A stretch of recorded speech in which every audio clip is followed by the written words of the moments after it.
اگر تم رسول اللہ کی امت کی دل سے خدمت کرو گے، یہ بھی سیرت مصطفیٰ، یہ بھی میلاد مصطفیٰ ہے، اور تم سے اس کے بارے میں بھی سوال ہوگا۔ اگر امت کا حقیقت میں کسی کے دل میں درد ہے تو وہ تحریک لبیک یا رسول پاکستان ہے۔ جبھی تو آپ کے دروازے بند کر رہے، روک رہے ہیں آپ کو کہ اگر یہ لوگ آ گئے، آپ بتاؤ۔ مولانا صاحب اس طرف اشارہ دے رہے تھے خواتین کی طرف، آپ بتاؤ وہ ساری آنٹیاں جو آزادی چاہتی تھی، آزادی مانگتی، وہ ساری آنٹیاں کہاں ہیں؟ وہ عورت مارچ والی کہاں ہیں بھائی؟ اگر آپ کہیں کہ مولانا آج بات میلاد مصطفیٰ کے موقع پر آپ صحیح کر رہے ہو تو پھر میری آپ سے التجا، پھر دین کے ساتھ کھڑے ہو جاؤ۔ آج ملک کے اوپر مشکل وقت آیا، آپ کے چاروں صوبوں پانی کے اندر جو وہ بہہ رہے تھے، 1/3 حصہ پاکستان کا پانی میں ڈوبا ہوا ہے۔ آپ سب جب کھڑے، آپ ذرا کھڑے ہو کر کوئی ایک کھڑا ہو میرے سامنے، وہ بتائے کہ بتاؤ اس کھڑے اور مشکل وقت میں کون ان کے کام آیا ہے؟ ان غریبوں کے، ان مفلسوں کے، ان نداروں کے، ان متاثرین کے، ان مظلوموں کے کام کون آیا ہے؟ اگر ضمیر زندہ ہے تو جواب آئے گا وہ دین والے تھے جو ان کے ساتھ آ کے کھڑے ہو گئے۔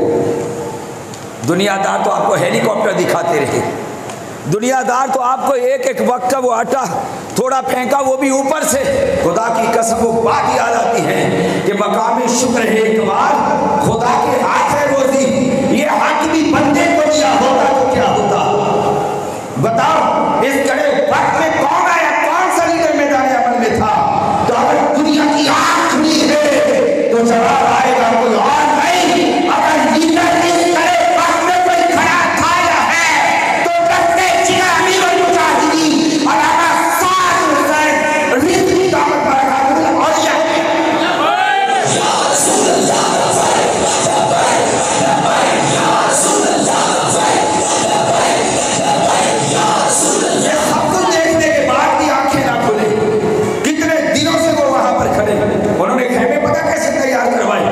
اور تیار کروا لیا، 2 چارپائیاں اس میں رکھوائی، 2 بستر اس میں رکھوائے، گرمی کے سردی کے موسم کے اعتبار سے کپڑے اس میں رکھوائے، اس میں چٹائیاں رکھوائی گئی، اس میں کولر پانی کے لیے رکھوائے گئے، اس میں چپلیں رکھی گئی، اس میں نماز کے لیے مصلی رکھا گیا، اور اس میں کھانا پکانے کے لیے سلنڈر رکھا گیا، اس میں گیس بھروائی گئی، اور اس کے اندر جو ماہر کیش ہوتا تھا وہ کیش پیش کیا گیا، اس کے اندر آٹا، چینی، چاول اور خود و نوش کے اشیاء ہے وہ ایک خوبصورت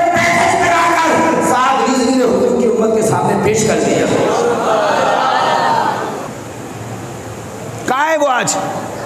لبرلزم کہاں ہے آج؟ اور آج جب آپ کے ان مولانا لوگوں نے